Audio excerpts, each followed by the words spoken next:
రాష్ట్ర ముఖ్యమంత్రి మంచి సంకల్పంతో ఏర్పాటు చేసిన వాలంటరీ వ్యవస్థ వల్ల ఎలాంటి అవకతవకలకు ఆస్కారం లేకుండా పథకాలు అమలు చేయగలిగామని, తద్వారా తలెత్తుకుని గడప గడపకు కార్యక్రమంలో తిరిగామని ఎందుకు ఎమ్మెల్యే అన్నంరెడ్డి ఆదిప్రాజు అన్నారు. అనకాపల్లి జిల్లా సబ్బవరం మండల కేంద్రంలో ప్రభుత్వ జూనియర్ కళాశాల ఆవరణలో సోమవారం ఏర్పాటు చేసిన వాలంటీర్లకు వందనం కార్యక్రమంలో ఆయన ముఖ్య అతిథిగా పాల్గొన్నారు. ఈ సందర్భంగా ఆయన మాట్లాడుతూ వాలంటీర్లను చంద్రబాబు నాయుడు చాలా హీనంగా అభివర్ణించారని, ముఠాలు చేసే ఉద్యోగాలని అవహేళన చేయటంతో పాటు తమ అధికారంలోకి వస్తే వాలంటీర్లను తొలగిస్తామని ప్రకటించారని గుర్తు చేశారు. జనసేన అధ్యక్షుడు పవన్ కళ్యాణ్ కూడా వాలంటీర్ వ్యవస్థ వల్ల ఉమెన్ ట్రాఫింగ్ జరుగుతోందని, వివిధ గ్రామాల్లో మగదిక్కులేని వారి పిల్లల వాలంటీర్లు ప్రవేశించి అఘాయిత్యాలకు పాల్పడే అవకాశం ఉందని ఆరోపించడం హాస్యాస్పదంగా ఉందన్నారు. అనంతరం రాష్ట్ర ప్రభుత్వం గ్రామ సచివాలయ వాలంటీర్లకు ప్రకటించిన సేవారత్న, సేవా వజ్ర, సేవా మిత్రులకు నగదు ప్రోత్సాహక బహుమతులతో పాటు మెమోంటోలను, సాలువాలను ఇచ్చి సత్కరించారు. అంతకుముందు సబ్బవరం ఎంపీపీ బోకం సూర్యకుమారి రామానాయుడు మాట్లాడుతూ, భారతదేశంలో ఏ ఇతర రాష్ట్రాల్లో అమలు కాని వాలంటరీ వ్యవస్థను ముఖ్యమంత్రి జగన్మోహన్ రెడ్డి మంచి సంకల్పంతో ప్రవేశపెట్టారని, వాలంటరీ వ్యవస్థ మీద ప్రతిపక్షాలు కూడా విమర్శించకపోవడం అంకితభావంతో పనిచేసినందుకు నిదర్శనమన్నారు.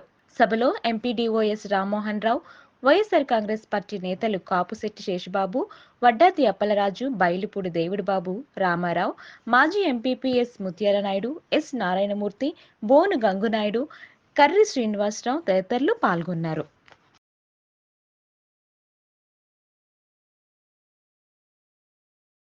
చక్కగా పనిచేస్తుందంటే ఆ గ్రామానికి చిట్ట చివరిన ఒక ఇల్లు ఉంటే ఆ ఇల్లు ఎస్సీ, ఎస్టీ, బీసీ, మైనారిటీలు ఎవరైనా కావచ్చు, ఏ పార్టీ అయినా కావచ్చు, వాళ్ళకు కూడా 100% సంక్షేమ పథకాలు అందించి మన ప్రభుత్వానికి గొప్ప పేరు తీసుకొచ్చింది మన వాలంటీర్ వ్యవస్థ.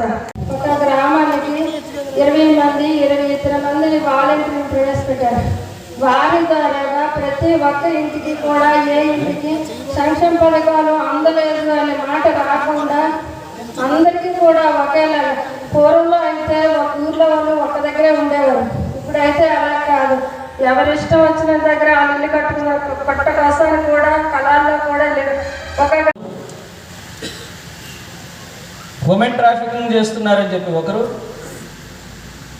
మరి మన బండారు సత్యనారాయణ మూర్తి గారు అయితే ఇంకొక అడుగు ముందుకేసి వాలంటీర్లు అందరూ గజ దొంగలు, ఇంట్లో ఏ సమయంలో ఇంటి యజమానులు ఉంటారో లేదో వీళ్ళకి తెలుసు కాబట్టి వాళ్ళు లేని సమయంలో ఇంట్లోకి వెళ్ళి బంగారం డబ్బు తీసుకెళ్ళిపోయాడు గజ దొంగలు వాలంటీర్లు అందరూ అని చెప్పి ఆయన మాట్లాడిన సందర్భం చూసాం.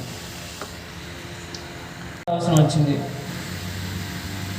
గత ప్రభుత్వంలో మనం చూసాం, చాలా సందర్భాల్లో మాట్లాడుకున్నాం కూడా. ఏదైనా ఒక పథకం ఇవ్వాలన్నా, లేదంటే ఒక సంక్షేమ కార్యక్రమాన్ని చేయాలన్నా, ఒక అభివృద్ధి కార్యక్రమం చేయాలన్నా ఒక కమిటీ ఉండేది. ఏం కమిటీ అది? దాన్ని ఏమనేవారు? ఒక చక్కనైనటువంటి కార్యక్రమం వాలంటీర్స్కు వందనం. ఇది 4వ సారా 5వ సారా? చూసారా? నీలోనే కన్ఫ్యూజన్. చెప్పండి కరెక్ట్.